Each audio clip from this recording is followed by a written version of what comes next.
एक तरफ खड़ा था 10 दिशाओं का, 4 वेदों का ज्ञाता महान ज्ञानी ब्राह्मण। दूसरी तरफ था राम जो राजकुमार जिसने तोड़ा था शिव का धनुष। ओम नमः शिवाय। शिव नमः शिवाय। बाबा से बचपन से सबने रामायण देखी। हर साल दशहरे पे रावण का वध हो जाता है। क्या कभी किसी ने सवाल जानने की कोशिश करी, जो रावण और राम का युद्ध था, क्या वो एक युद्ध था या वो आचरण का युद्ध था या हथियार का युद्ध? हुआ यूं, जब पहुंचे वो लंका की उस भूमि पे जहां हो रही थी युद्ध की तैयारी, राम रावण ने दोनों ने कर डाला शिव का आह्वान। शिव को आना पड़ा। एक तरफ खड़ा था 10 दिशाओं, 4 वेदों का ज्ञाता महान ज्ञानी ब्राह्मण। दूसरी तरफ था राम जो राजकुमार जिसने तोड़ा था शिव का धनुष और पाया को साथ सीता। दोनों बोले हमें विजय भवे का आशीर्वाद दें। शिव बड़े हो गए कंफ्यूज। शिव को समझ में ना आए क्या करें। लगाया नारायण को उन्होंने आह्वान। नारायण ने समझाया गुरु बोल दे सिर्फ इतना, जिसके जो कर्म होंगे वो विजयी भवे। तो मतलब ये हुआ। तब शिव ने ये कहा मेरे लिए तुम दोनों ही प्रिय हो, दोनों ही मेरे शिष्य हो, दोनों ही बालक हो।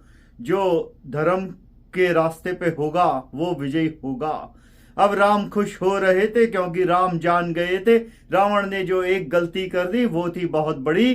किसी की ब्याहता स्त्री को उठा लाना वो हो चुका था गहरा पाप उस समय के हिसाब से।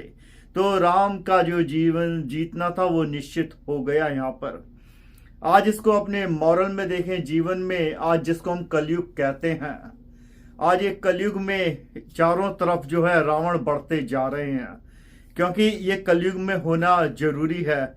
लेकिन आप यहाँ पे समझ सकते हैं कि जो रावण का भाई है कुंभकर्ण, वो ये जानता है कि उसका भाई गलत है और वो अपने भाई से कहता है रावण से कि तुम जो है ये गलत रास्ते पर, लेकिन मेरी निष्ठा तुम्हारे में है।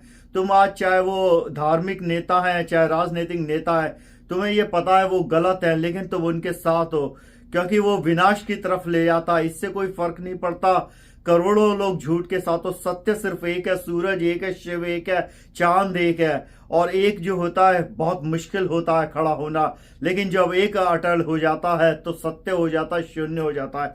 तो अपने जीवन में देखो आपकी कोई जो मजबूरी है, मजबूरी कुछ नहीं, क्योंकि ये कलयुग खत्म होने को आ रहा। शिव का ये आदेश आ चुका, प्रलय होगी। जब ये सब कुछ रीसेट हो जाएगा, डरेगा वो उस प्रलय में, उस महाप्रलय में जिसके कर्म बुरे होंगे।